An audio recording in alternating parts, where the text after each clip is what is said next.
চলো আজকে তোমাদের সাথে একটা ডিমের রেসিপি শেয়ার করব। ভালো লাগলে অবশ্যই তোমরা বাড়িতে বানিয়ে খেও আর ভিডিওটা শেষ অবধি দেখতে থাকো আর জানিও কমেন্ট করে কেমন হয়েছে আমার এই ডিমের রেসিপিটা।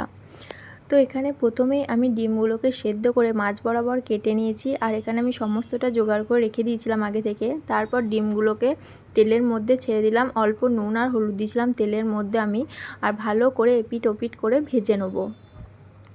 তো দেখো এখানে ডিমগুলো আমার সব ভাজা হয়ে গেছে আর বেশ লাল লাল করে এইভাবে ভেজে নিতে হবে।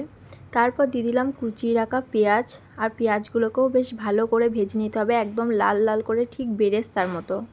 তো দেখো এখানে আমার ভাজা হয়ে গেছে আর কিছুটা আমি তুলে রেখে দেবো বেরেস্তা।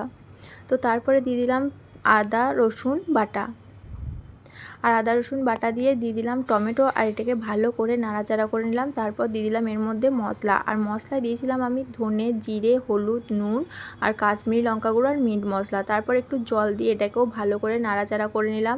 আর দেখো মশলা থেকে তেলও ছেড়ে দিয়েছে। তারপর দিয়ে দিলাম এর মধ্যে আমি জলটা অল্প পরিমাণ দেবো, কারণ যেহেতু ডিমের পরিমাণটা কম আর এটা তো একটু চাপ চাপ হবে সেই জন্য। তারপর জলটা ফুটে উঠলে এর মধ্যে ডিমগুলো আমি ফেলে দিলাম। আর দেখো এখানে আমার ডিমের কারি একদম রেডি হয়ে গেছে। ওপর থেকে দিয়ে দিলাম একটু চিনি, আর এটা স্বাদের জন্য দিলাম। তারপর নামিয়ে ওপর থেকে দিয়ে দিলাম বেরেস্তা। তো ভালো লাগলে অবশ্যই পাশে থেকো, আবার আসি পরের কোনো ভিডিও নিয়ে।